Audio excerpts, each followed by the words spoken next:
ជំរាបសួរពុកម៉ែបងប្អូនសូមស្វាគមន៍ថ្ងៃនេះនៅហាង Cherami ខ្ញុំឈ្មោះ Rami ហើយនៅនេះខ្ញុំមានលក់ស្រាខ្ញុំមានលក់សាច់មកពីប្រទេសអឺរ៉ុបប្រទេសបារាំងអេស្ប៉ាញអ៊ីតាលីដែលគេហៅថាប្រភេទ cold cut ហើយខ្ញុំមានលក់ cheese ដែលមកពីប្រទេសបារាំងដូចគ្នាអញ្ចឹងហើយមកពីខាង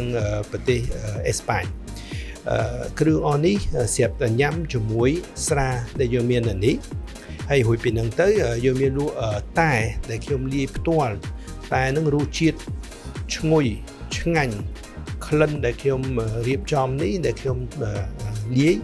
សិតតែមានរឿងមួយនៅក្រោយឈ្មោះតែហ្នឹង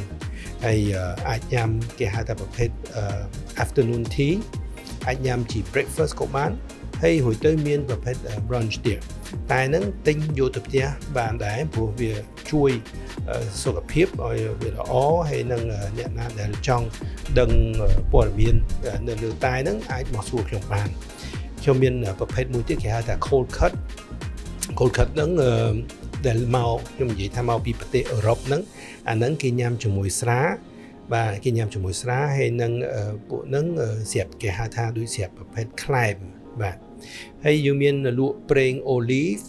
មានលក់ប៉ាស្តាមានលក់សូសដែរហើយគ្រឿងដែលគេហៅថាប៉ាស្តាហ្នឹងជាមួយអូលីវអុយប្រេងអូលីវហ្នឹងអាហ្នឹងវាល្អជួយសុខភាពដែរ